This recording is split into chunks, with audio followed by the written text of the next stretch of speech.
bunch of gamers, one channel, and tons of games. This must be Games and Me.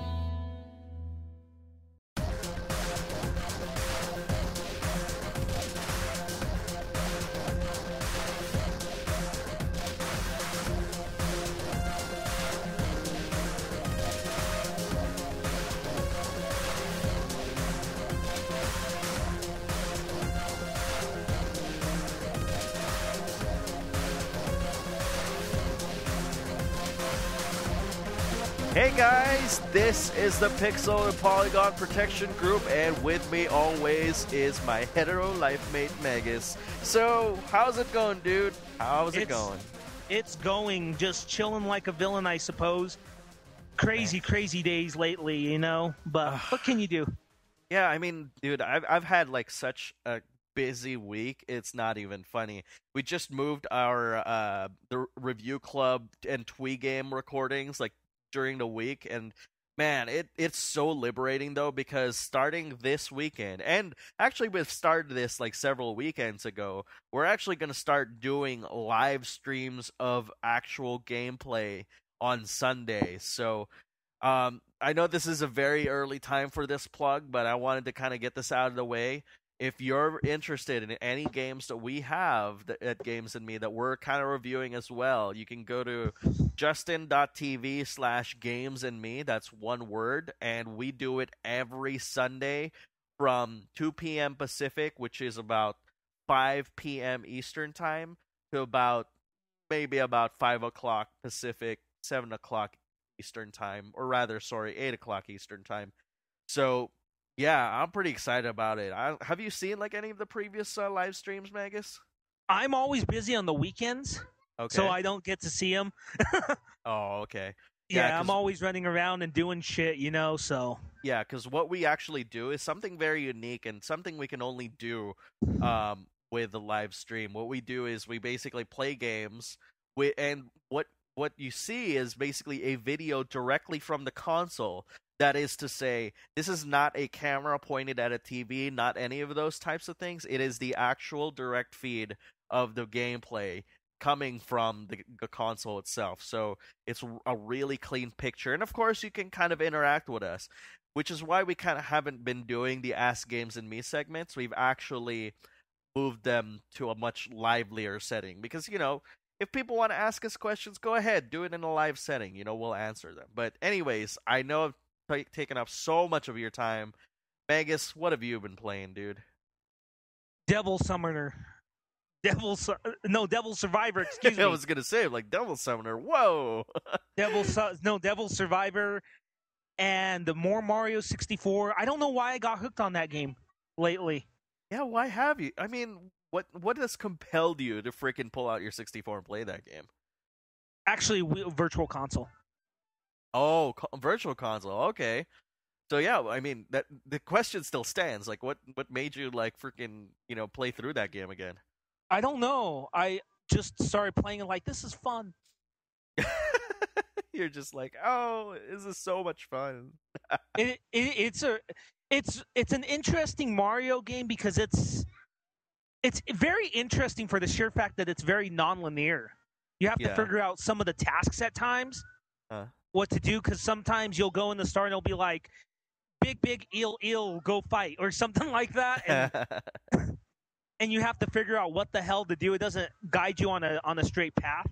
Yeah. So there you go. The other thing I've been doing is my brother's been coming down, and I'm finally going to beat Gears of War 2. Wait, you never beat Gears of War 2?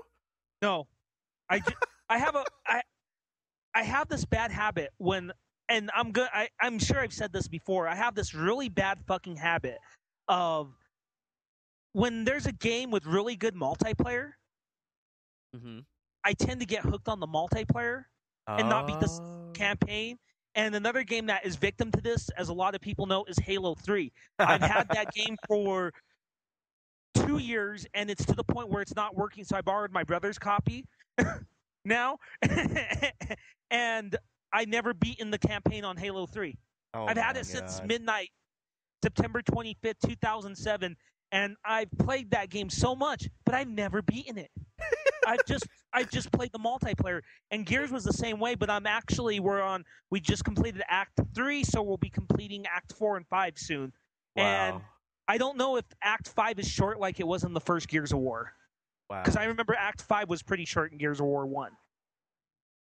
So Yeah. I never beat that. I'm kind of the same way. Well, actually, I was kind of the same way with Gears of War 2, but not specifically because of the multiplayer. I did remember you telling me, like, I think that was like the first time we met. I think when we both got Gears of War 2, I think you invited me to like a little get together, like a deathmatch type thing, or rather team deathmatch situation. It was a custom game. It was the day it was launched. Yeah, and I was like so green. Like I never really played like Gears of War 2, but I was pretty good at like calling the shots, like helping people find people and stuff. And I was like, oh, okay, I think I'll just do this. So I remember that you were on the opposite team of me. Yeah. I was just pretty much like calling like the shots, like, okay, somebody's on the catwalk, somebody is going through the middle, and people are just like, picking them off. Because I'm like, you know what? I'm not a good shot. I'm not going to pretend I'm a good shot. I can pretend that I'm a good shot, but I'm probably going to get myself killed and not help my teammates. So I just basically like, was just doing recon majority of the time and barely shooting. So, but I got some kills. I was happy. Yeah, I remember that day. That was fun. I remember one of my friends, Review Guru, he got all bitchy. Don't chainsaw me. That's cheap. Ah. Do you remember that? Yeah, I remember that. I was laughing my ass off. It's cheap. I hate this game because I kept and then when he was getting mad that people were chainsawing me, I made sure I chainsawed him more and more. And I think they balanced out the chainsaw issue from the first game in that game really well. So well, yeah, can you fight each other with like chainsaws like you would like lightsabers or something like that in there? Chainsaw duels, yeah. Yeah. I would say it's pretty balanced.